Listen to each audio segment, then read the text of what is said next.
ഇവിടെ നമ്മൾ ടോം ആണെങ്കിൽ ജെറി കളിയാക്കി ചിരിക്കുന്നുണ്ട് അവനെ അടിക്കാൻ വേണ്ടി ഒരു കുപ്പി എടുത്തോണ്ട് പോവുകയാണ്.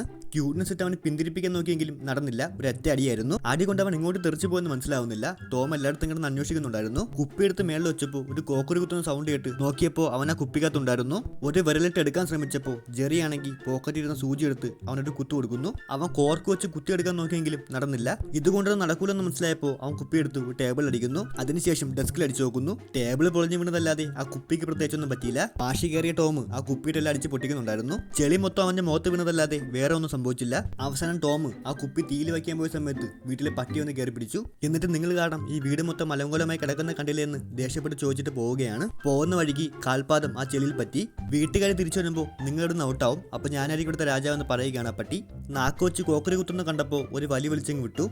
അപ്പോഴത്തേക്കും വീട്ടുകാർ തിരിച്ചു വന്നു. അലങ്കോലമായി കിടക്കുന്ന സ്ഥലത്ത് മൊത്തം ആ പട്ടിയുടെ കാൽപാദമായിരുന്നു. അങ്ങനെ അവനെ വലിച്ചെടുത്തോണ്ട് ആ വീട്ടിന്റെ പുറത്താക്കി.